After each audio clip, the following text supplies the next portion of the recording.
मंजिल उन्हीं को मिलती है जिनके सपनों में जान होती है। मंजिल उन्हीं को मिलती है जिनके सपनों में जान होती है। पंखों से कुछ नहीं होता, हौसलों से उड़ान होती है। चलो इसी जोश और जज्बे के साथ टॉपिक की शुरुआत करते हैं। आज का जो टॉपिक है वो है चुम्बक बनाने की विधि। अपने पास में चुम्बक कितनी प्रकार का है ये अपन इससे पहले वाली वीडियो में अच्छी तरीक़ा से पढ़ चुके हैं। अब अपन वो जितनी प्रकार के चुम्बक पढ़े उनको किन विधियों से तैयार करते हैं, कितनी प्रकार के चुम्बक हैं और कितनी विधियों से अपन बनाते हैं, किस विधि में किस प्रकार का चुम्बक बनता है। तो अपन के पास में यहाँ पे चुम्बक बनाने की विधि कितने प्रकार की हैं, तो चुम्बक बनाने की विधि कितनी है, क्वेश्चन अपने पास इस टाइप से भी हो सकता है। तो चुम्बक बनाने की विधि कौन कौन सी है, या क्वेश्चन आ सकता है चुम्बक बनाने की विधि निम्न में से है या नहीं है। तो चुम्बक बनाने की विधि कौन सी है, तो अपने पास में क्वेश्चन हो सकता है चुम्बक बनाने की विधि। तो ये अपन के पास में आंसर तभी लगेगा तब अपन को इनके सबके नाम याद होंगे। तो पहली जो विधि है उसका नाम है एकल स्पर्श विधि। एकल स्पर्श विधि को ही अपन बोलते हैं single touch method. Single touch method.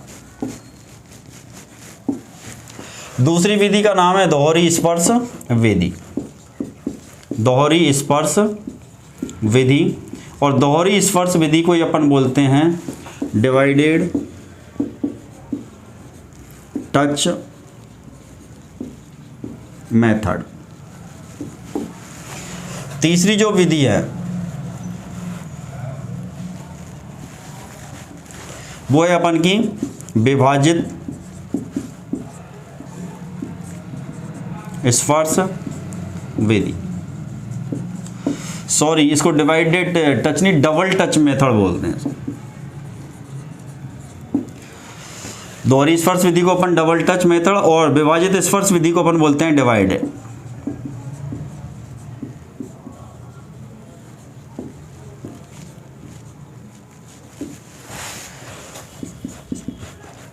चौथी विधि का नाम है विद्युत विधि। इसको अपन बोलेंगे इलेक्ट्रिक मेथड।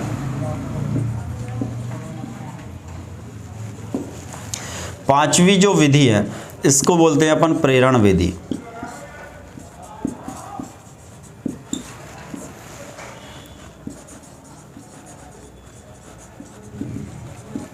इसी को अपन बोलते हैं इंडक्शन मेथड। तो सबसे मेन चीज़ तो अपने पास में है कि भाई चुम्बक बनाने की जो विधि है वो कितनी है और कौन सी विधि में किस प्रकार का चुम्बक बनाया जाता है और उस विधि में चुम्बक किस तरीके से बनाया जाता है। तो अपने पास में चुम्बक दो प्रकार के थे, प्राकृतिक और कृत्रिम। प्राकृतिक चुम्बक अपन को प्रकृति से मिल रहा है, तो इसके निर्माण की कोई विधि हो ही नहीं सकती अपने पास। तो प्राकृतिक जो चुम्बक है इसके निर्माण की कोई विधि नहीं है। सबसे पहले तो इस कंसेप्ट को अपन क्लियर करें कि नेचुरल जो मैग्नेट है वो अपन को प्रकृति से मिलता है, जो एक पत्थर के टुकड़ों के रूप में है।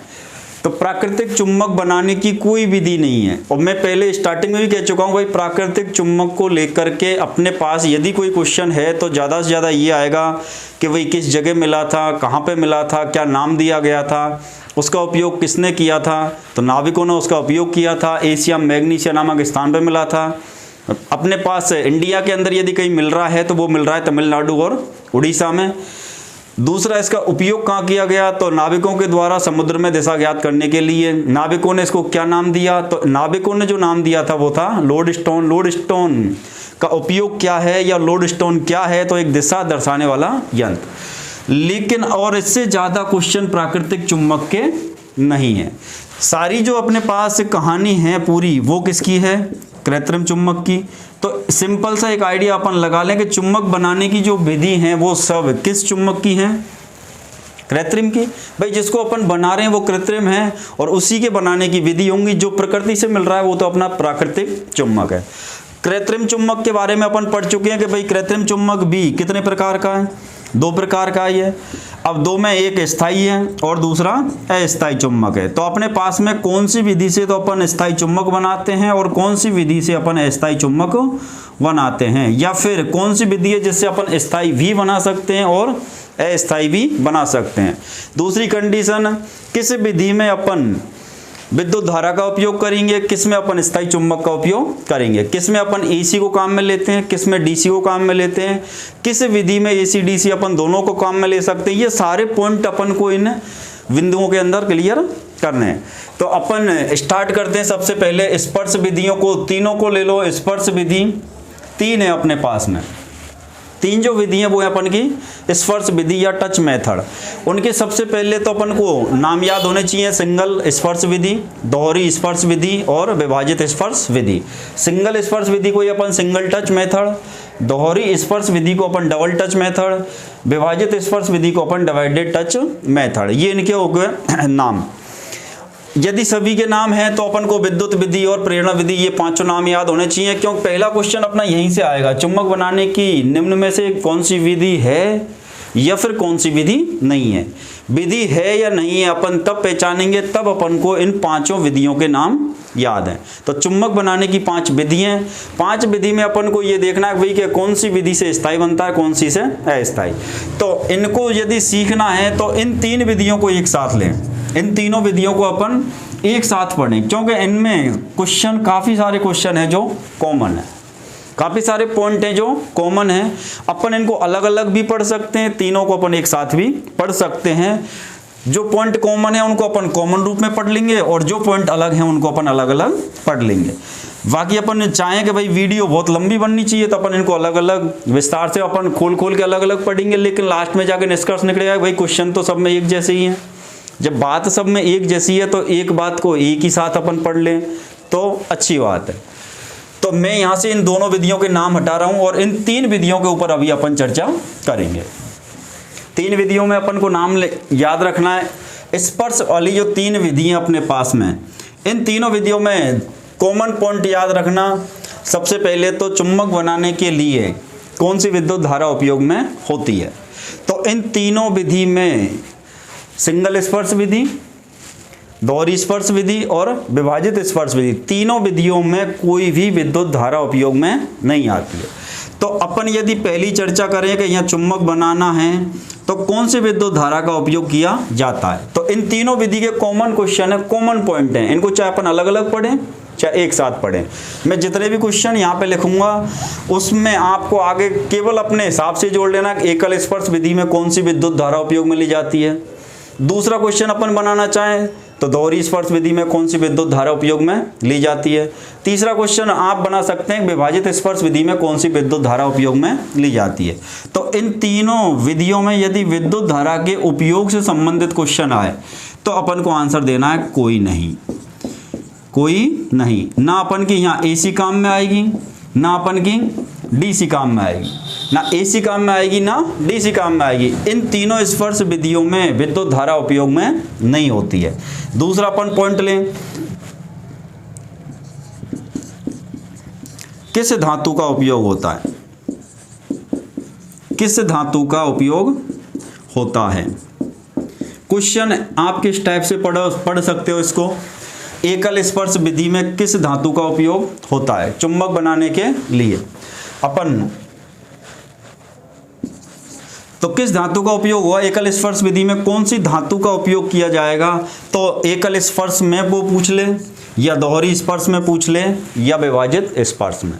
एकल स्पर्श, दोहरी स्पर्श और विभाजित स्पर्श किसी में भी पूछ ले अपन से कि चुंबक बनाने के लिए किस धातु को उपयोग में लेते हैं, मतलब किस पदार्थ को चुंबक बनाने के लिए उपयोग में लिया जाता है। तो अपन आंसर देंगे स्टील, अपन आंसर देंगे स्टील, या फिर अपन आंसर देंगे कार्बन स्टील। भाई केवल अपन को स्टील भी आ सकता है और अपन के पास कार्बन स्टील आ सकता है, या फिर कार्बन स्टील को ही बोला जाता है फौलाद। तो अपने पास में तीनों ही विधि में कॉमन पॉइंट हैं ये सारे। तीनों विधि में चुंबक बनाने के लिए ये अपन ने लिख रखा है स्टील बार, स्टील की छड़, या यहाँ हो सकता है फौलाद की छड़। तो जो फौलाद है वो ही अपनी कार्बन स्टील है, तो अपन को स्टील लिखा आ सकता है, कार्बन स्टील लिखा आ सकता है, या कार्बन स्टील की जगह फौलाद लिखा हुआ आ सकता है। क्वेश्चन कैसे बनेंगे, एकल स्पर्श विधि में चुंबक बनाने के लिए किस धातु का उपयोग में होता है, तो स्टील या कार्बन स्टील या फौलाद। दूसरा, दोहरी स्पर्श विधि में चुंबक बनाने के लिए किसको उपयोग में लिया जाता है? तो स्टील, कार्बन स्टील या फौलाद। आंसर कॉमन रहेगा। विभाजित स्पर्श विधि में चुंबक बनाने के लिए भाई अपन उस पदार्थ के बारे में जानना चाह रहा है कि इस विधि में जो चुंबक बनेगा वो पदार्थ कौन होगा, तो वो पदार्थ होगा स्टील, कार्बन स्टील या फौलाद। तीसरा अपने पास चुंबक या तो विद्युत धारा से बनेगा या स्थायी चुंबक से बनेगा। तो अपने पास तीनों विधियों में से क्वेश्चन पूछ सकता है कि भाई चुंबक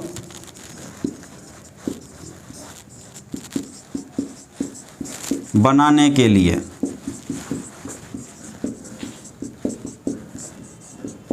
उपयोग होता है, चुंबक बनाने के लिए उपयोग होता है। ये एक क्वेश्चन लिख दिया मैंने। इसके आगे अपन लिख सकते हैं एकल स्पर्श विधि में चुंबक बनाने के लिए। अब चुंबक बनाने के लिए अपन को वो एसी धारा का उपयोग होता है, डीसी धारा का उपयोग होता है या फिर स्थायी चुंबक का उपयोग किया जाता है। तो चुंबक बनाने के लिए अपन किसको काम में लेते हैं? स्थायी चुंबक। यहाँ पे जो चुंबक बनेगा वो स्थायी चुंबक के द्वारा स्टील की छड़ को चुंबक बनाया जाएगा। तो अपने पास में किस धातु का उपयोग अपन किस करेंगे? तो धातु आएगी स्टील, कार्बन स्टील या फौलाद। और किसके द्वारा अपन चुंबक बनाते हैं? तो चुंबक बनाने के लिए उपयोग में आता है स्थायी चुंबक। चौथा यदि अपन पॉइंट लें तो अपन लिखेंगे भाई स्पर्श विधि में, मैं यहां लिख देता हूं स्पर्श विधियों में स्थायी चुंबक को, स्पर्श विधियों में स्थायी चुंबक को फौलाद की छड़, फौलाद कौन है? कार्बन स्टील या अपन बोलेंगे स्टील। तो फौलाद की छड़ को कितनी बार स्पर्श करवाया जाता है?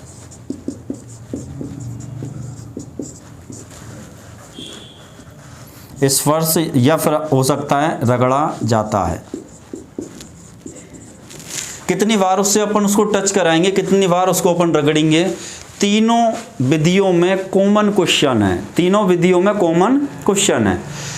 क्वेश्चन आया कि चुंबक बनाने की एकल स्पर्श विधि में, एकल स्पर्श विधि में स्थायी चुंबक को फौलाद की छड़ में, फौलाद की छड़ को कितनी बार स्पर्श या रगड़ा जाता है? भाई अपने पास ये एक स्थायी चुंबक है, इस स्थायी चुंबक से एक छड़ चुंबक है, बार मैग्नेट है, इस स्थायी चुंबक से अपन स्टील की छड़ को यहाँ भी रगड़ रहे हैं एकल स्पर्श विधि में।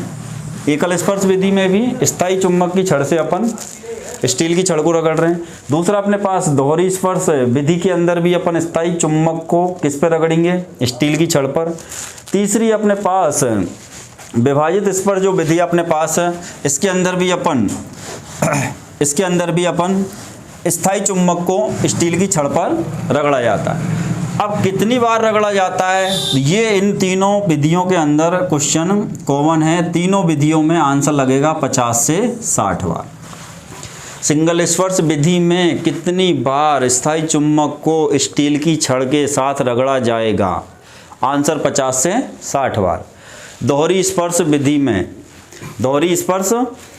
में स्थायी चुंबक को स्टील की छड़ के साथ या स्टील बार के साथ कितनी बार रगड़ा जाता है? आंसर लगेगा 50 से 60 बार।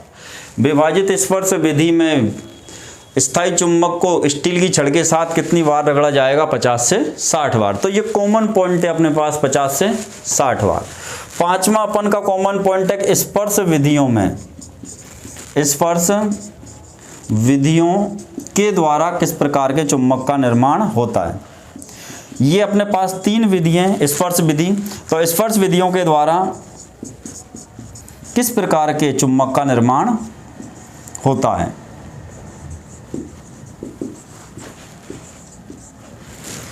किस प्रकार के चुंबक का निर्माण होता है?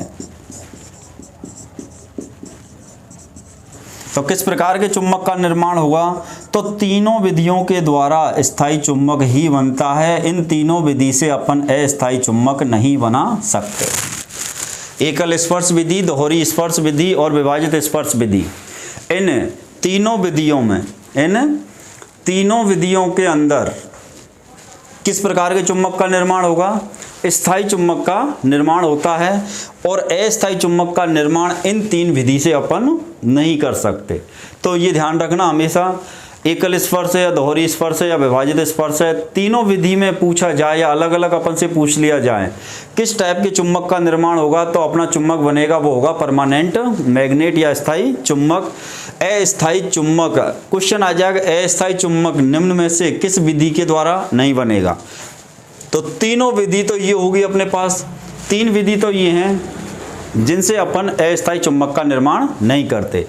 आगे चल के एक विधि आएगी प्रेरण विधि, उस विधि का उपयोग भी अपन स्थायी चुम्बक बनाने के लिए ही करते हैं, अस्थायी चुम्बक बनाने के लिए उपयोग में नहीं लेते। अब अपने पास में चार ऐसी विधि हैं जिनसे अपन स्थायी चुम्बक ही बनाते हैं, और एक पांचवी जो विधि है वो ऐसी है जिसमें अपन स्थायी भी बना सकते हैं और अस्थायी भी बना सकते हैं, जिस विधि का नाम है विद्युत विधि। तो वो अपन ने दोनों विधि यहाँ से मिटा रखी हैं।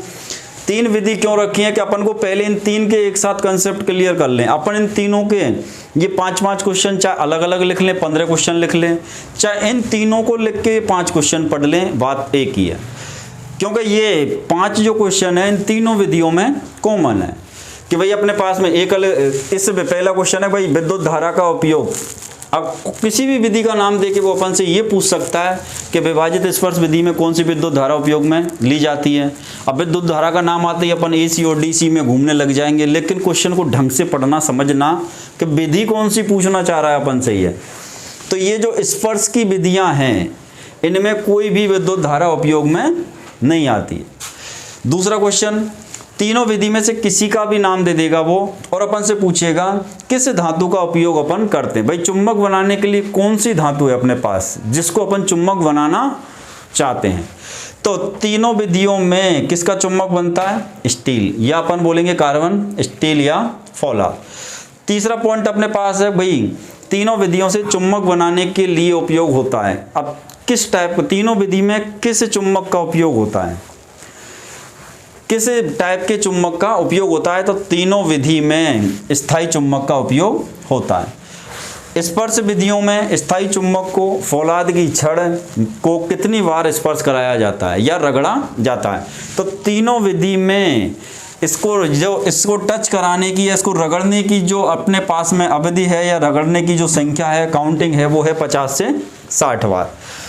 अपने पास 5वां पॉइंट है कि स्पर्श विधियों के द्वारा किस प्रकार के चुम्बक का निर्माण होता है। तो तीनों स्पर्श की विधियों के द्वारा कैसा चुम्बक बनता है, स्थायी चुम्बक। अपन से पूछ ले भाई किस स्पर्श विधि के द्वारा अस्थायी चुम्बक बना सकते हैं, तो अपने पास ऐसी स्पर्श की कोई विधि नहीं है जिससे अपन अस्थायी चुम्बक बना पाए।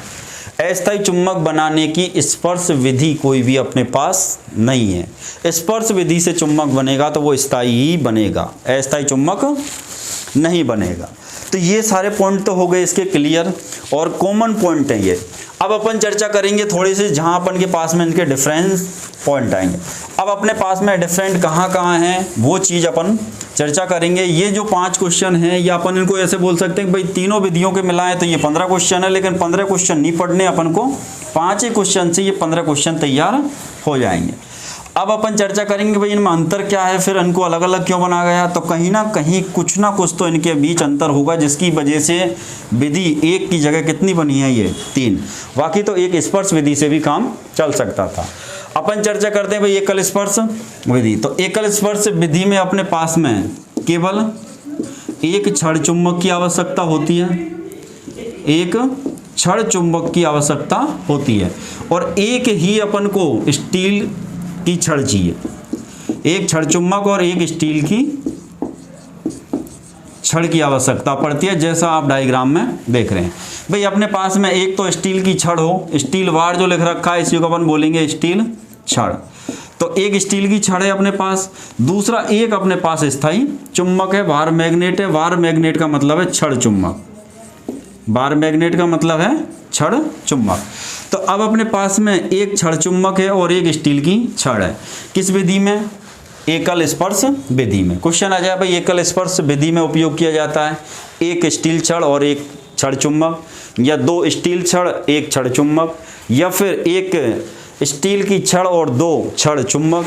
इस टाइप से अपन को क्वेश्चन पूछ सकता है। तो ये अंतर हैं, ये अपन को अलग से समझने। जो कॉमन पॉइंट थे वो अपन ने क्लियर कर लिए। अंतर कहाँ पे, जिसकी वजह से विधि 3 तरीके की हो गई। तो एकल विधि में यदि अपन से पूछे भाई कितनी छड़ और कितनी स्टील की छड़ और कितने छड़ चुम्बक उपयोग होते हैं, तो एक छड़ चुम्बक एक बार मैग्नेट उपयोग हुआ और एक ही स्टील की छड़ उपयोग होती है एकल स्पर्श विधि में। एकल स्पर्श विधि में ये तुक्का या ये आइडिया मत लगाना केवल एक बार स्पर्श करना है और चुम्बक बन गया। एकल स्पर्श विधि में ये तुक्का कतई नहीं लगाना है कि अपन ने एक बार स्पर्श किया और चुम्बक बन गया। तो अपने पास एकल स्पर्श विधि का डायग्राम ये है। इसमें अपने पास एक स्टील की क्या है, छड़ है। ये इस स्टील की छड़ को अपन को एक छड़ चुम्बक के द्वारा, ये छड़ जो चुम्बक है ये है अपन का स्थायी चुम्बक। छड़ चुम्बक कैसा है, ये स्थायी चुम्बक। इस स्थायी चुम्बक से अपन को क्या करना है, रगड़ना है। अब अपने पास कोई भी स्थायी चुम्बक होगा उसमें दो ध्रुव होंगे, एक तो होगा N और दूसरा होगा S।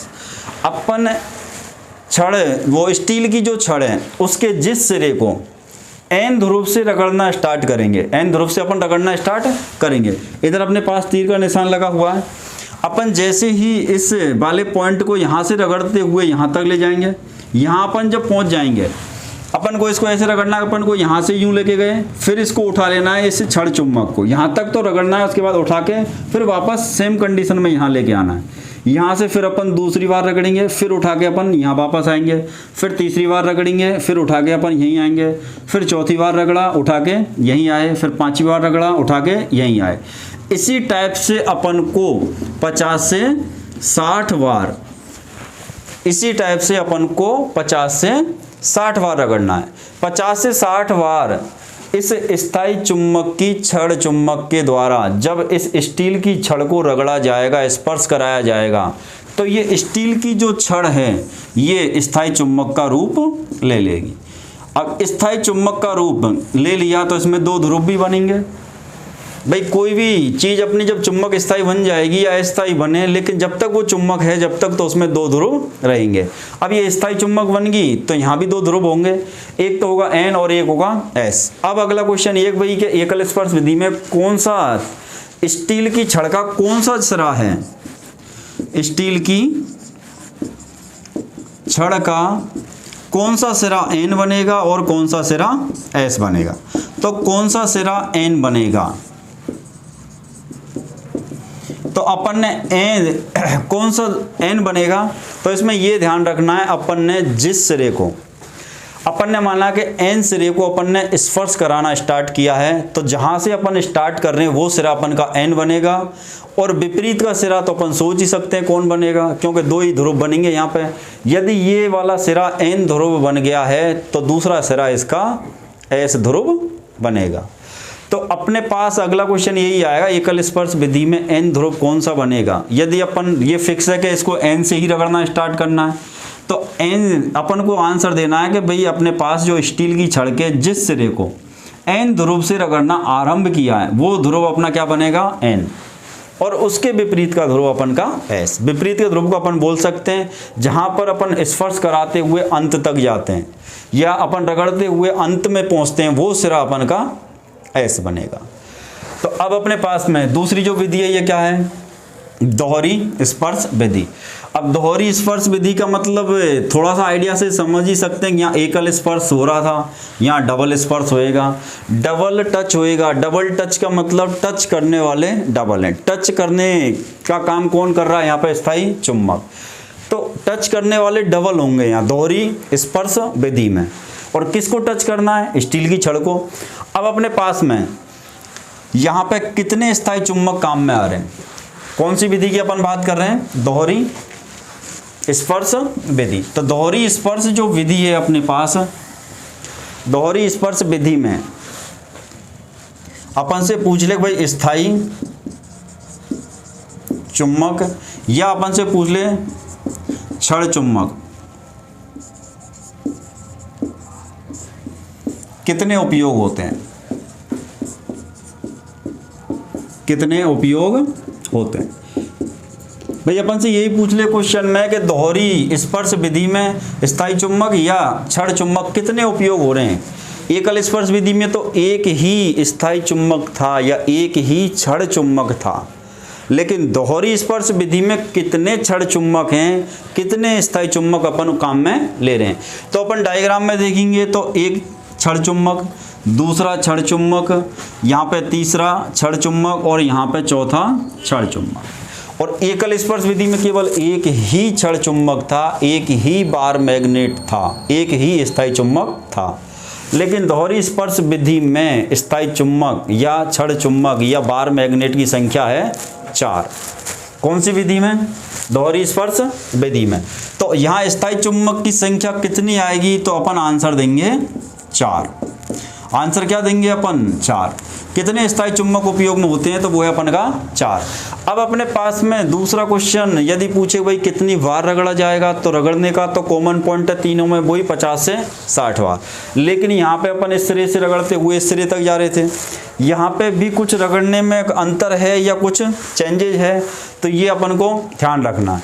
यहाँ पे अपन ने एकल स्पर्श विधि में अपन यहाँ से एन से अपन इस सिरे से अपन रगड़ते जाते हैं और एस तक जाते हैं, फिर अपन इस स्थायी चुम्बक को या बार मैग्नेट को उठा लेते थे, इसको उठा लेते, फिर अपन कहाँ ले जाते हैं? एन पर। फिर कहाँ लेते हैं? एन पर।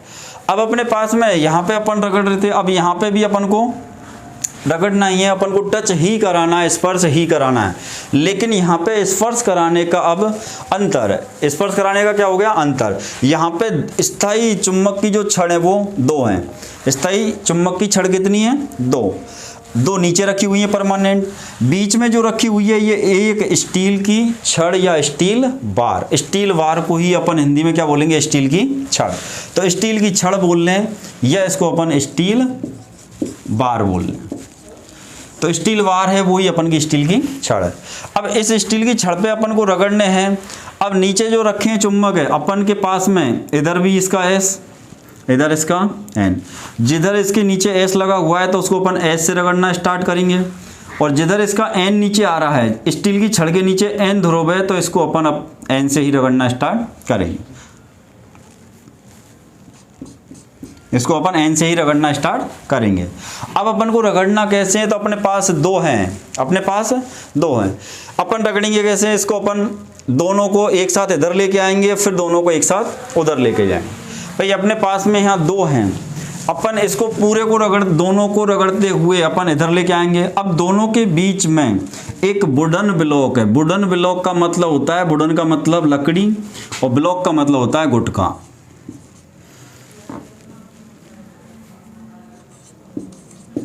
तो अब अपने पास लकड़ी का गुटका लगा हुआ है दोनों छड़ चुम्बक के बीच।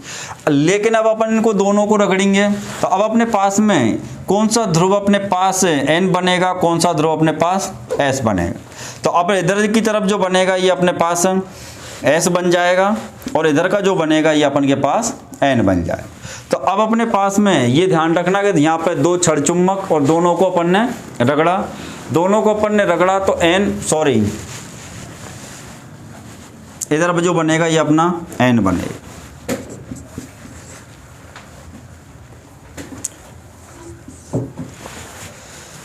इधर अपने पास एन बनेगा और उधर अपने पास एस बनेगा।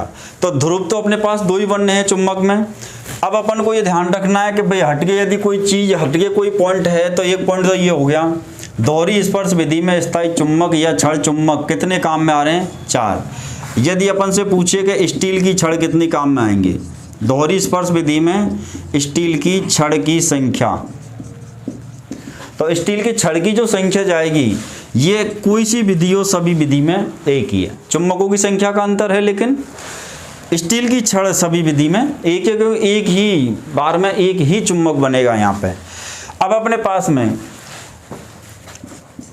कौन सी विधि है जिसमें लकड़ी का गुटका काम में लिया जाता है? तो लकड़ी का गुटका या वुडन ब्लॉक किस विधि में काम में आएगा? तो वो भी एक ही विधि है, दोहरी स्पर्श विधि। दोहरी स्पर्श विधि में ही लकड़ी का गुटका काम में लिया जाता है।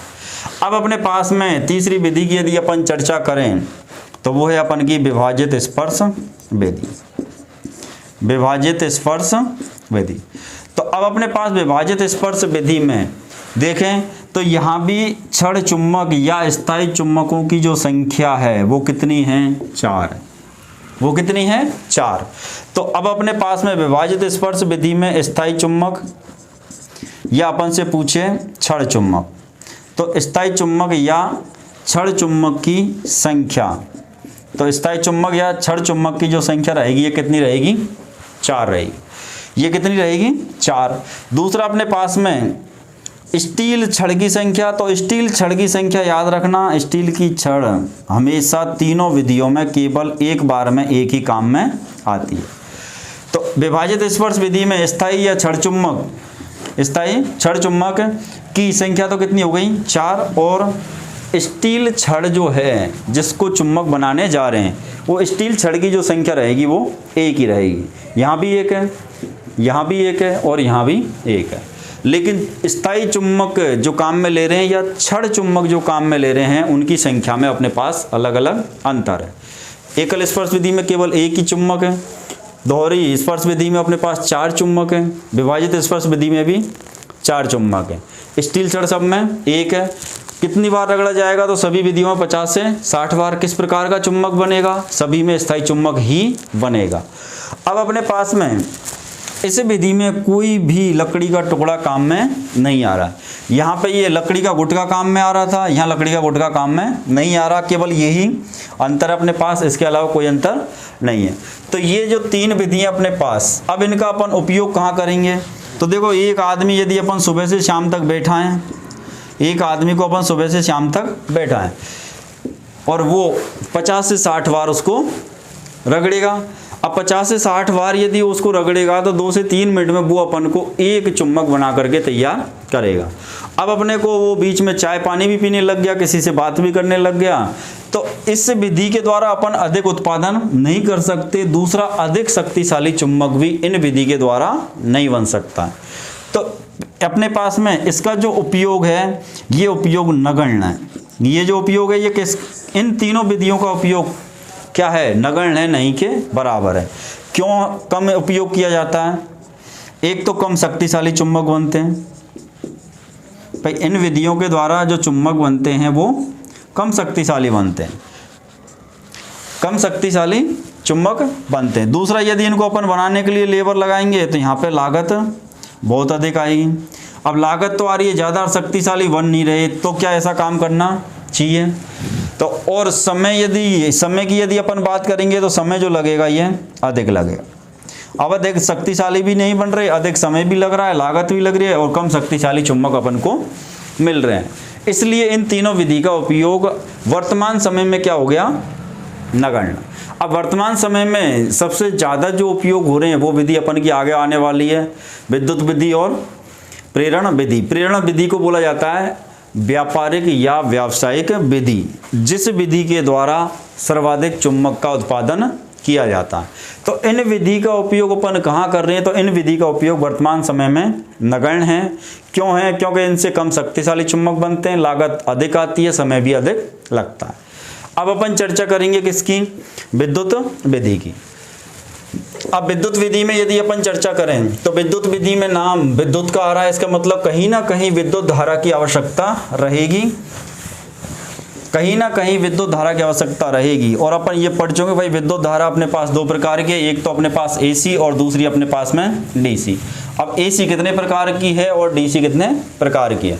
तो AC और DC में यदि अपन प्रकार पढ़ें तो वहाँ पे अपने पास बिल्कुल टॉपिक हटके हो जाएगा कि भाई AC और DC के प्रकार यहीं पढ़ने लग गए। भाई AC भी अपने पास 3 प्रकार की हो जाएगी, DC भी 3 प्रकार की। लेकिन यहाँ जब अपन को केवल इतना ही पढ़ना है कि विद्युत धारा जो उपयोग आ रही है वो कौन सी उपयोग आएगी, तो या तो अपन केवल एक AC पढ़ेंगे या अपन केवल DC। तो चौथी जो विधि है वो कौन सी है? विद्युत विधि या इलेक्ट्रिक मेथड। विद्युत विधि या इलेक्ट्रिक मेथड में नाम आती है। अब कौन सी विद्युत काम में ली जाएगी? तो अपने पास में चुम्बक बनाने की विद्युत विधि, विद्युत विधि में अपन AC भी काम में ले सकते हैं और DC भी काम में ले सकते हैं। AC भी काम में ले सकते हैं और DC भी काम में ले सकते हैं। लेकिन जनरली या प्राय देखा जाए या सर्वाधिक जो उपयोग है वो किसका है? DC का। वो उपयोग किसका है? DC का। अब अपने पास में विद्युत विधि में अपन AC DC अस्थायी चुम्बक। अब विद्युत विधि में जो चुम्बक बनेगा वो कैसा बनेगा? चुम्बक किस टाइप का चुम्बक बनाने के लिए अपन इसको काम में ले सकते हैं? तो विद्युत विधि के द्वारा अपन स्थायी चुम्बक भी बना सकते हैं और दूसरा अपन अस्थायी चुम्बक भी बना सकते हैं। दूसरा अपने पास में धारा कौन सी उपयोग ली जाती है। यदि अपन से पूछे भाई विद्युत विधि में कौन सी धारा को सामान्यतः उपयोग लिया जाता है, तो धारा सामान्यतः जो उपयोग लेते हैं वो तो अपने पास डीसी है। सामान्यतः जो धारा उपयोग में लेते हैं वो तो विद्युत विधि में कौन सी धारा उपयोग ली जाती है, तो आंसर लिखेंगे डीसी। विद्युत विधि में कौन सी धारा उपयोग ले सकते हैं, तो एसी भी ले सकते हैं और डीसी। लेकिन ये ध्यान रखना, जब एसी का उपयोग होगा तो स्थायी चुम्बक नहीं बनेगा, लेकिन डीसी से अपन स्थायी भी बना सकते हैं और डीसी से अस्थायी चुम्बक भी बना सकते हैं। इसलिए विद्युत विधि में कौन सी धारा काम में ली जाती है, डीसी। भाई अपन एक तो दो अलग अलग तरह के दो स्रोत अपन ले, एक स्रोत एसी का भी रखें, एक स्रोत डीसी का भी रखें, दो स्रोत रखने पड़ेंगे तो खर्चा अपने पास ज़्यादा आएगा। और चुम्बक या तो अपन स्थायी बनाएंगे या अपन अस्थायी बनाएंगे, और वो स्थायी और अस्थायी दोनों प्रकार के चुम्बक बनाने का काम जब डीसी कर रही है तो अपन एक ही प्रकार का स्रोत रखेंगे, केवल और केवल डीसी। तो विद्युत विधि में कौन सी धारा उपयोग में ली जाती है, तो वो धारा कौन सी है, डीसी। अब अपने पास में विद्युत विधि के द्वारा जो चुम्बक बनेगा वो यदि स्थायी बन रहा है या अस्थायी, इस अस्थायी चुम्बक को ही बोला जाता है विद्युत चुम्बक। इसी को बोला जाता है विद्युत चुम्बक, या इसी को अपन बोलते हैं इलेक्ट्रोमैग्नेट। इलेक्ट्रोमैग्नेट। अब अपन के पास में धातु कौन सी आएगी, धारा कौन सी आएगी, तो धारा तो कौन सी हो गई अपने पास में, डीसी। दूसरा अपन को चर्चा करनी है किसकी, धातु की। अब धातु में ये देखना है अपन को चुम्बक स्थायी बनाना है या फिर अपन को अस्थायी बनाना है। चुम्बक स्थायी बनाना है या अपन को अस्थायी चुम्बक बनाना है। जैसी अपन की आवश्यकता है वैसी अपन धातु काम में लेंगे। धारा तो डिसाइड हो गई, वे डीसी रहेगी, और डीसी से अपन स्थायी भी बना सकते हैं और अस्थायी भी बना सकते हैं। तो अब अपने पास धारा तो हो गई डीसी, लेकिन धातु कौन सी काम में लें, तो धातु अपनी ज़रूरत के हिसाब से काम में लेंगे कि चुम्बक स्थायी बनाने जा रहे हैं या चुम्बक अस्थायी बनाने जा रहे हैं। यदि स्थायी चुम्बक बनाना है तो धातु कौन काम में आएगी, तो वो धातु है कार्बन स्टील, और कार्बन स्टील का ही दूसरा नाम है फौलाद। स्थायी चुम्बक बनाना है तो अपन कौन सी धातु काम में लेंगे, कार्बन स्टील या फौलाद। अपने पास कार्बन स्टील या फौलाद नहीं है तो अपन फिर बाद में काम में ले सकते हैं कौन सी, कोबाल्ट स्टील। कोबाल्ट स्टील भी अपने पास उपलब्ध नहीं है या उपयोग नहीं लेना चाह रहे तो अपन फिर काम में लेंगे एल्निको। और यदि एल्निको भी अपन काम में नहीं लेना चाह रहे तो अपने पास अगली जो धातु है वो है एल्कोनेक्स। तो ये जो चार धातु हैं इनसे जो चुम्बक बनेगा वो बनेगा स्थायी। धारा अपन काम में ले रहे हैं डीसी, धारा तो काम में ले रहे हैं डीसी। यदि इनमें से कोई सी धातु अपन ने चुम्बक बनाने के लिए उपयोग में ली है तो किस टाइप का चुम्बक बनेगा, स्थायी। क्वेश्चन अपने पास है आगे, और अपन थोड़ा सा बढ़ते हैं, उसके बाद क्वेश्चन देखेंगे वही और क्वेश्चन कैसे बनेंगे। अस्थायी चुम्बक कब बनेगा, अस्थायी चुम्बक अपने पास में कब बनेगा, तो अपन काम में लें नरम लोहा, नरम लोहा, या अपन काम में लें सिलिकॉन स्टील, सिलिकॉन स्टील, या फिर अपन काम में लें परमेलॉय, या फिर अपन काम में लें म्यू मेटल। तो दोनों तरफ चार चार धातुएं जो जिनसे चुम्बक बनते हैं। अब कुछ ऐसी हैं जिनसे स्थायी चुम्बक बनते हैं, कुछ ऐसी हैं जिनके द्वारा अस्थायी चुम्बक बनते हैं। तो कुछ से स्थायी और कुछ से अस्थायी चुम्बक बनते हैं। ये जो चार हैं इन चारों से अपने पास स्थायी चुम्बक बनेगा, ये जो चार धातु हैं इनसे अपना अस्थायी चुम्बक बनेगा। तो अपन इससे पहले वाली वीडियो में भी ये चर्चा कर चुके हैं वही कि अस्थायी चुम्बक बनाना है तो इनमें से किसी को काम में लें, और स्थायी जब बनाना है तो इन चार में से किसी को भी काम में लेना है। धारा अपन कौन सी काम में ले रहे हैं, डीसी। अब चुम्बक कैसे बनाया जाएगा, मान लो अपने पास में ये धारा है कौन सी, डीसी। यहाँ पे अपन ने सप्लाई कोई भी जोड़ दिया। अब यहाँ पे अपन ने एक डीसी का स्रोत लगा दिया, स्रोत जोड़ दिया किसका, डीसी का। ये जो अपन को लपेटे दिख रहे हैं ये अपने पास में क्या है, पूरी एक कॉइल है, पूरी क्या है, एक कॉइल। इस कॉइल को ही अपन क्या बोलते हैं, कुंडली। इस कॉइल को ही अपन कुंडली, या फिर इस कॉइल को ही अपन क्या बोलते हैं, कुंडलन, या फिर इसी को अपन बोलते हैं लपेटन। तो ये नाम अलग अलग दिख रहे हैं लेकिन अर्थ सबका एक। ये चारों तरफ जो अपन ने तार लपेटी है, चारों तरफ जो अपन ने तार लपेटी है, इसको अपन क्या बोलेंगे, कॉइल, या इसी को कुंडली, या इसी को कुंडलन, या इसी को लपेटन बोलें। तो अपन ने चारों तरफ जो कॉइल लपेट दी है, ये जो तार है, अब ये तार किसका काम में लिया जाएगा, तो तार अपने पास में सबसे फर्स्ट वैरायटी पे लिया जाए तो कौन सा है, वो तांबा। तांबे को अपन क्या बोलते हैं, कॉपर। कॉपर वायर काम में लेंगे। दूसरा अपने पास में यदि तार काम में लेंगे तो वो तार होगा किसका, एल्यूमिनियम का। वो तार किसका होगा, एल्यूमिनियम का। तो अपने पास में जब चुंबक बना रहे हैं विद्युत विधि के द्वारा, तो एक छड़ के ऊपर अपन ने एक तार लपेट रखा है, छड़ के द्वारा तार लपेट रखा है। अब अपन को ये डिसाइड करना है कि भाई ये जो छड़ है, ये छड़ स्थायी चुंबक बननी है या अस्थायी चुंबक बननी है। तो स्थायी बनानी है तो अपन इनमें से किसी की छड़ काम में लेंगे। ये जो छड़ है जब स्थायी चुंबक बनानी है तो इन चारों में से किसी एक को काम में लेंगे। जब अपन को इसको अस्थायी चुंबक बनाना है, अपन को अस्थायी यदि चुंबक बनाना है तो इन चारों में से कोई भी एक पदार्थ की छड़ अपन काम में लेंगे। उस छड़ के ऊपर अपन तार लपेटेंगे, या अपन कॉइल बनाएंगे, या कुंडली बनाएंगे, या कुंडलन या लपेटन जो लगाएंगे वो किस धातु के तार के लगने चाहिए, तांबा या कॉपर के। या तांबे के अपन नहीं लगाना चाह रहे तो अपन किसका लगाएंगे, एल्यूमिनियम। सबसे फर्स्ट वैरायटी पे तो तांबा, और तांबा नहीं है तो एल्यूमिनियम। दूसरा अपन के पास ये जो वायर जो हैं, ये इनेमल्ड वायर होते हैं। इनेमल्ड वायर कौन सा होता है, तो इनेमल्ड का मतलब होता है वार्निश आलेपित। वार्निश आलेपित मतलब इन तार के ऊपर किसका लेप होना चाहिए, वार्निश का। चाहे अपन तांबे का लें या अपन एल्यूमिनियम का लें। अपन लिखेंगे इनेमल्ड कॉपर वायर काम में लेंगे। इनेमल्ड वायर तो रहेगा, इनेमल्ड वायर का मतलब है वो वार्निश से आलेपित है। वार्निश उसके ऊपर अपन ने वार्निश की परत चढ़ा रखी है, वार्निश से उसकी पुताई कर रखी है।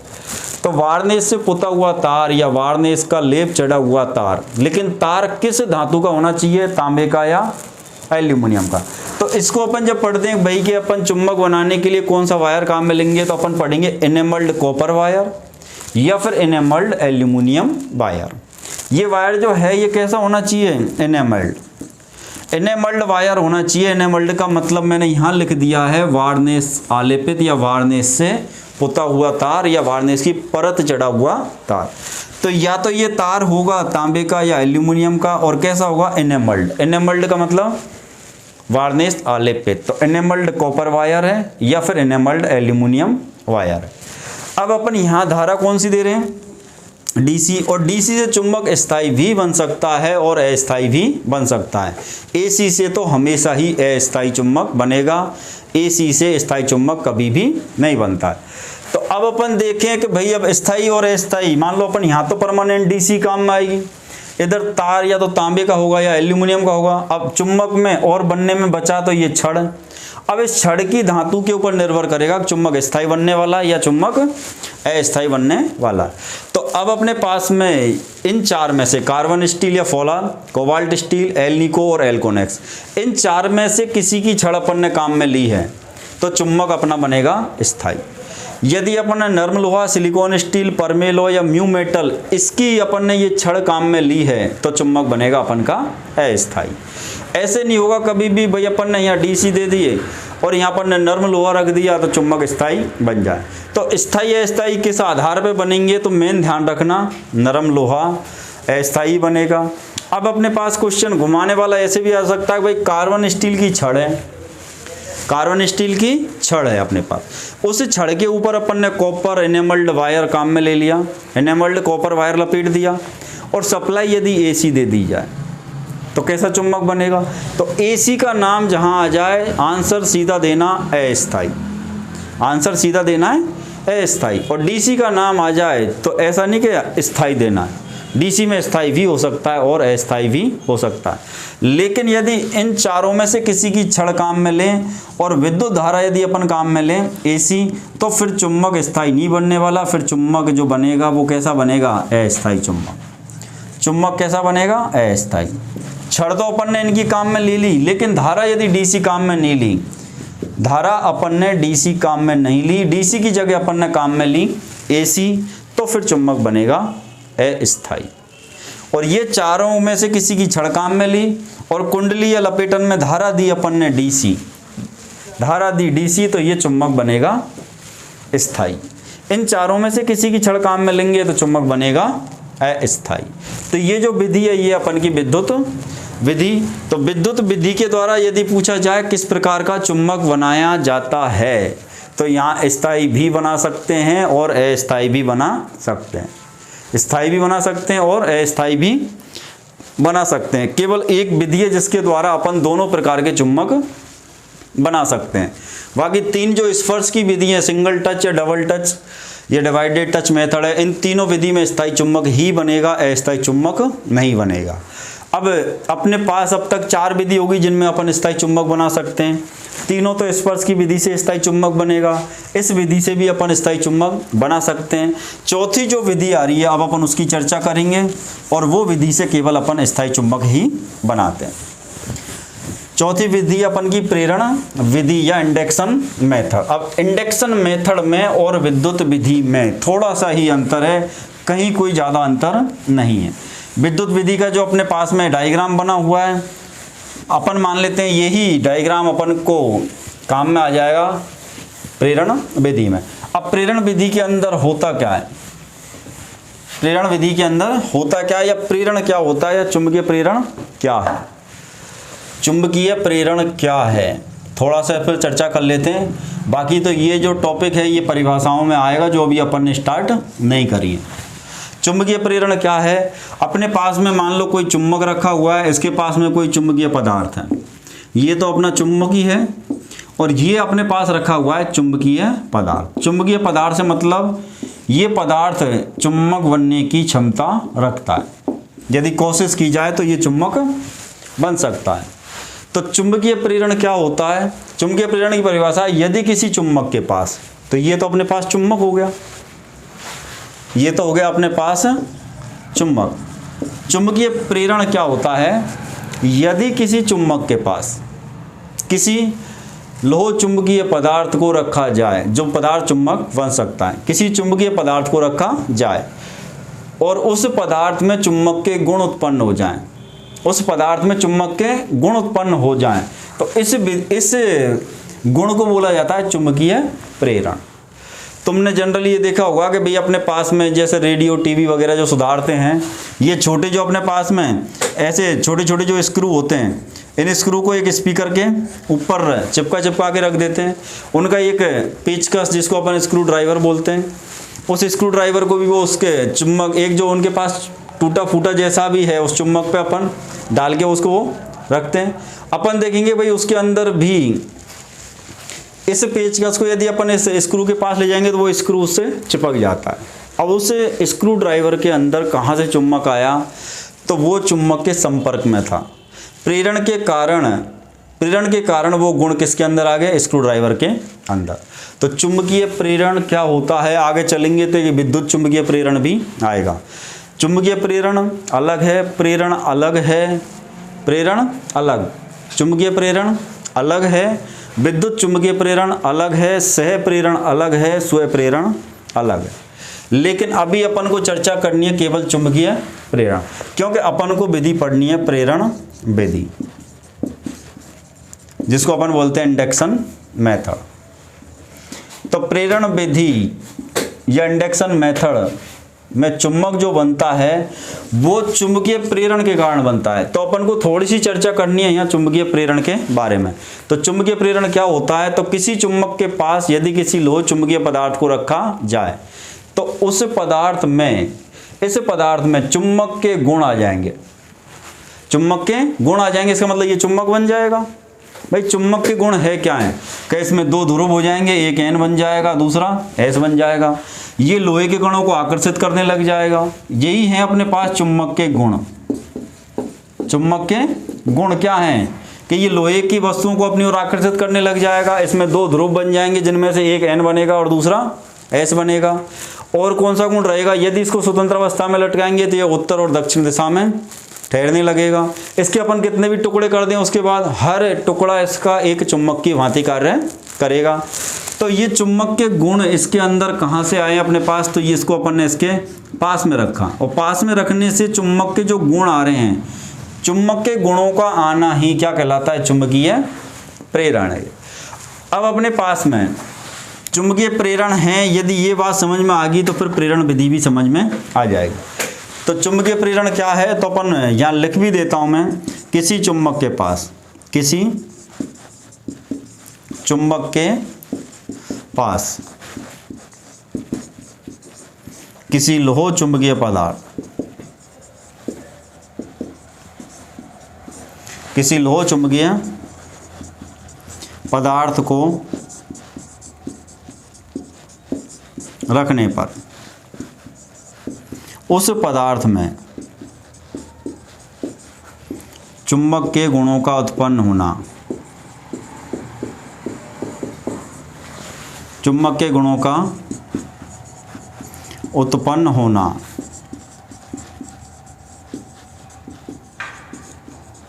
चुंबकीय प्रेरण कहलाता है।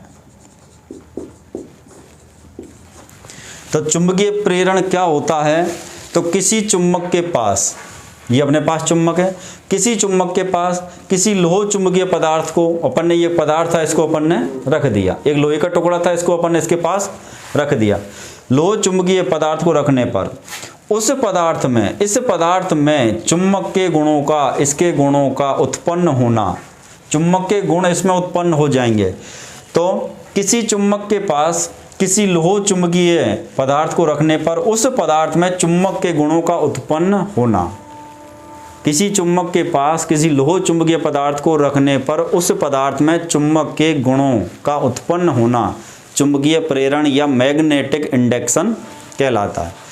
तो इस ही प्रभाव के कारण इसको ही अपन क्या बोलेंगे, मैग्नेटिक इंडक्शन। इस मैग्नेटिक इंडक्शन के कारण ही ये पदार्थ क्या बन गया, चुंबक बन गया, ये पदार्थ भी चुंबक बन गया। अब ऐसे ही चुंबक बनता है किस विधि में, प्रेरण विधि में। तो वो चुंबकीय प्रेरण के कारण, इंडक्शन के कारण चुंबक बनता है, इसलिए इस विधि का नाम क्या हो गया, प्रेरण विधि। अब प्रेरण विधि में करना क्या है कि अपने पास में एक नरम लोहे की क्या ली जाएगी, छड़। अब नरम लोहे की छड़ का चुंबक स्थायी बनेगा या अस्थायी बनेगा, ये चीज़ भी अपने दिमाग में होनी चाहिए, ये चीज़ भी अपने दिमाग में होनी चाहिए। अब इसको अपन विद्युत विधि नहीं, अब इसको नाम देंगे अपन पोल चार्जर। इसको अपन क्या नाम देंगे, पोल चार्जर। ये एक उपकरण बन गया और उस उपकरण को अपन क्या बोलते हैं, पोल चार्जर या ध्रुव आवेशक। तो पोल चार्जर या ध्रुव आवेशक का काम क्या है, तो पोल चार्जर है अपने पास। तो पोल चार्जर एक उपकरण है और पोल चार्जर उपकरण किस विधि में काम में आ रहा है और इसमें कौन सा तार काम में लेंगे, किस धातु की कोर काम में ली जाती है, ये सारे क्वेश्चन अपने पास हैं। तो सबसे पहले तो अपन देखें कि भाई पोल चार्जर, इस पोल चार्जर को ही क्या बोला जाता है, ध्रुव आवेशक। पोल को ध्रुव और चार्जर को आवेशक। तो पोल चार्जर को ही अपन निम्मी भाषा बोल लें भाई, इसमें क्या बोलेंगे, ध्रुव आवेशक। अब अपने पास ध्रुव आवेशक उपकरण में यदि अपन बोले कि कोर या अपन बोले क्रोड, कोर या जो क्रोड काम में ली जा रही है वो अपन किसकी काम में लेंगे, नर्म लोहा, या फिर अपन काम में लेंगे सिलिकॉन स्टील। और नर्म लोहा और सिलिकॉन स्टील जो चुंबक बनता है, ये कैसा चुंबक बनता है, अस्थायी। ये कैसा चुंबक बनेगा, अस्थायी। चाहे अपन AC दें चाहे DC दें, AC DC से फर्क नहीं पड़ेगा। इन दोनों धातुओं की प्रकृति ऐसी है, चाहे इसको AC दें या DC दें, चुंबक तो बोले हम अस्थायी बनेंगे। बोले भैया तो कुछ भी कर लें, चाहे AC दे दे या DC दे दे, लेकिन चुम्बक तो हम अस्थायी बनेंगे। जैसे अपन शादी पार्टियों में जाते हैं, कुछ बारातों में जाते हैं, तो बहुत से का आदमी का काम रहता है बारात में झगड़ा जरूर करवाते हैं वो। अब तुम चाहे उनको स्वदेशी पिला दो या विदेशी पिला दो, झगड़ा तो उनको करना है। ऐसे आदमी ये हैं नरम लोहा और सिलिकॉन स्टील। इनको अपन चाहे एसी सप्लाई दे दें बैंडिंग में या अपन डीसी दे दें, चुम्बक तो अस्थायी ही बनेंगे। तो अपन अपने पास है, यदि अपन धारा की बात करें तो धारा कौन सी काम में आएगी, तो पोल चार्जर विधि में या प्रेरण जो विधि है, इस विधि में धारा अपन काम में कौन सी लेते हैं, डीसी। अपन के पास कोयल या कुंडली में किस धातु का तार काम में आएगा, तो वही सारे क्वेश्चन है और सेम आंसर है। कोयल में धातु जो काम में आएगी, जो अपन तार लपेटेंगे कोयल में, तो कोयल में जो धातु मेटल कौन सी काम में आएगी, तो एनेमल्ड वायर, एनेमल्ड कॉपर वायर तांबे का तार होगा, या एनेमल्ड एल्यूमिनियम वायर, एनेमल्ड एल्यूमिनियम वायर। तो अब अपने पास में ये या तो एल्यूमिनियम का होगा या कॉपर का होगा, लेकिन होगा एनेमल्ड ही। एनेमल्ड का मतलब वार्निश आलेपित, वार्निश आलेपित। तो वार्निश आलेपित तार या तो वो कॉपर का, कॉपर बोले तो तांबे का हो सकता है, या फिर किसका होगा, वो एल्यूमिनियम का। अब ये एक उपकरण हो गया जिसका नाम हो गया पोल चार्जर। पोल चार्जर उपकरण में कौन सी धारा काम में आएगी, डीसी। बाइंडिंग में जो कुंडली में जो तार आएगा, कोयल में जो तार लपेटा जाएगा, वो तार किसका होगा, एनेमल्ड कॉपर वायर या फिर एनेमल्ड एल्यूमिनियम का वायर। धारा हो गई डीसी। अब ये जो बीच में जो कोर या क्रोड जो लगाई जाएगी, ये किस धातु की होगी, तो या तो नरम लोहा या सिलिकॉन स्टील। अब इस क्रोड को इस बाइंडिंग से थोड़ा सा कहाँ रखा जाएगा, बाहर रखा जाएगा। और इसके ऊपर यदि अब अपन एक टुकड़ा रख दें, इसके ऊपर क्या रख दें, एक टुकड़ा रख दें। अब ये टुकड़ा उन चार धातुओं में से किसी का भी हो सकता है जिनका स्थायी चुंबक बनता है। तो वो चार धातु कौन कौन सी हैं, तो एक तो है कार्बन स्टील, एक तो है कार्बन स्टील। तो ये टुकड़ा ऊपर जो रखा हुआ टुकड़ा है, या तो ये कार्बन स्टील का होगा।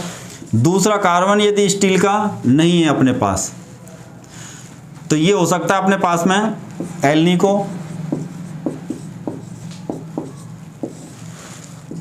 या फिर ये हो सकता है एल्को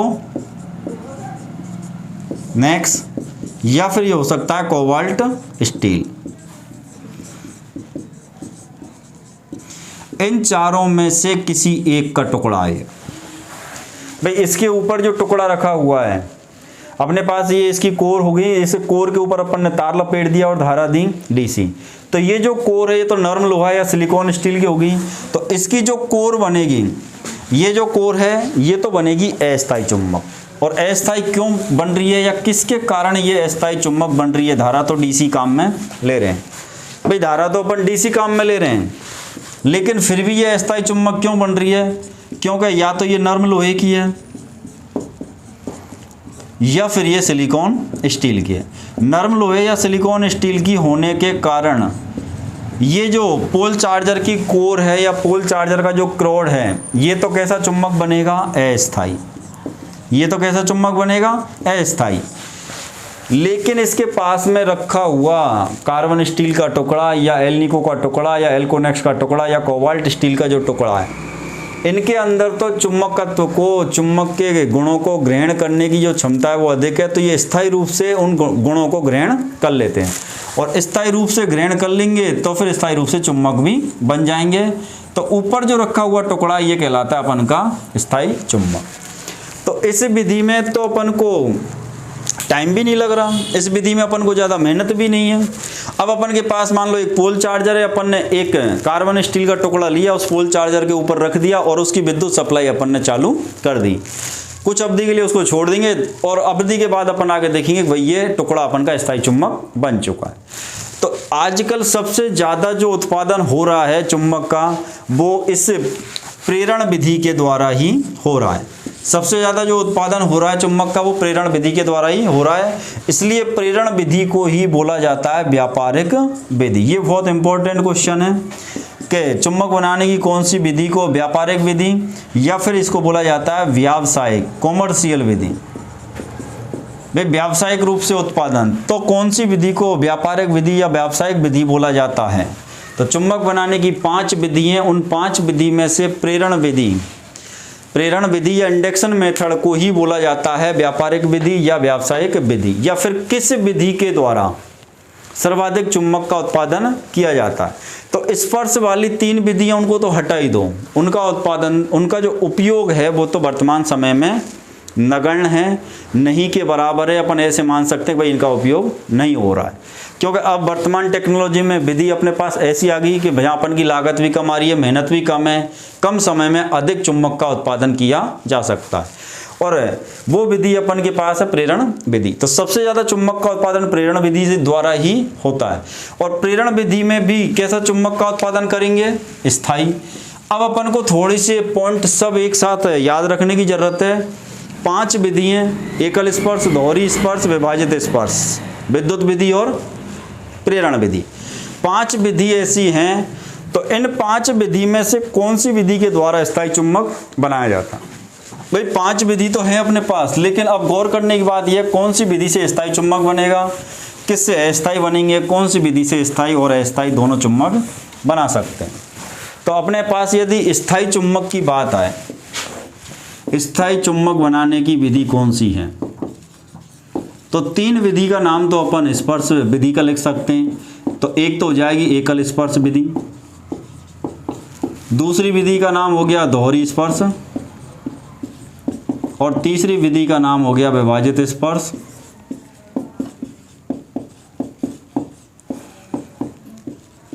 चौथी विधि का नाम हो गया अपना विद्युत विधि, और 5वीं विधि का नाम हो गया प्रेरण विधि या व्यावसायिक या व्यापारिक विधि या इंडक्शन विधि।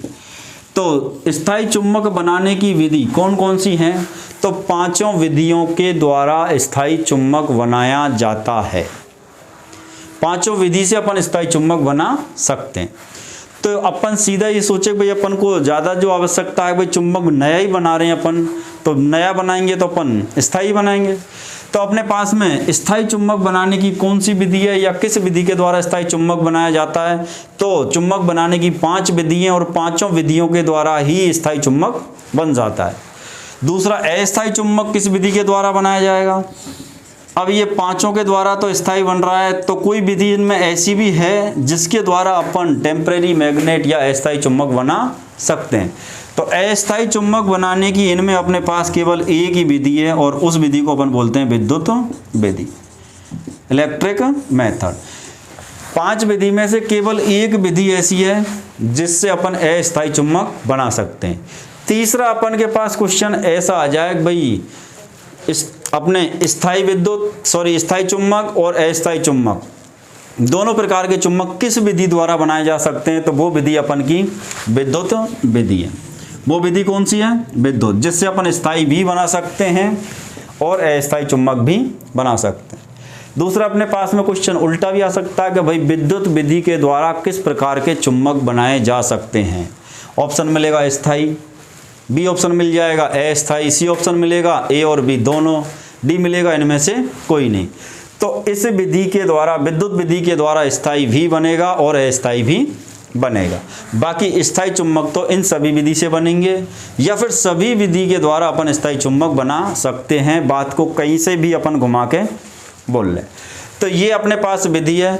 अब इसमें अपने के पास पोल चार्जर में यदि पूछे तो पोल चार्जर में कौन सी धारा काम में ली जाएगी? डीसी।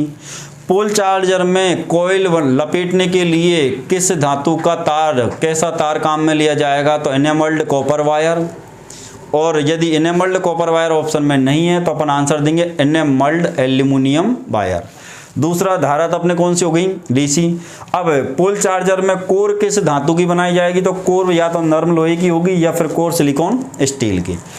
कोर के ऊपर छड़ जो रखी जाएगी वो इन 4 में से होगी, कार्बन स्टील या कोबाल्ट स्टील या एल्निको या एल्कोनेक्स। इन 4 में से किसी का भी टुकड़ा रखा जाएगा और ये जो टुकड़ा बनेगा कैसा? स्थायी चुम्बक। लेकिन क्यों बन रहा है भाई? चुम्बक अपन ने बनाया अस्थायी यहाँ पे, लेकिन इसके संपर्क में दूसरा अपने पास टुकड़ा है और प्रेरण के कारण इस कोर में से चुंबक के गुण कहाँ ट्रांसफर हो जाएंगे, इस ऊपर रखे हुए टुकड़े में, और ये टुकड़ा चुंबक बनेगा स्थायी, क्योंकि अपने पास धातु है, या तो ये कार्बन स्टील है, या एल्निको है, एल्कोनेक्स है, या कोबाल्ट स्टील है। और ये चारों जब भी चुंबक बनेंगे तो कैसे बनते हैं, स्थायी चुंबक। तो ये हुई आपकी चुंबक बनाने की विधि और उपयोग। ठीक है दोस्तों, इस वीडियो में इतना ही बहुत है। और वीडियो यदि आपको अच्छी लगती है तो वीडियो को लाइक, शेयर और चैनल को अपने दोस्तों के साथ सब्सक्राइब जरूर करवाएं। तब तक के लिए नमस्कार, थैंक यू।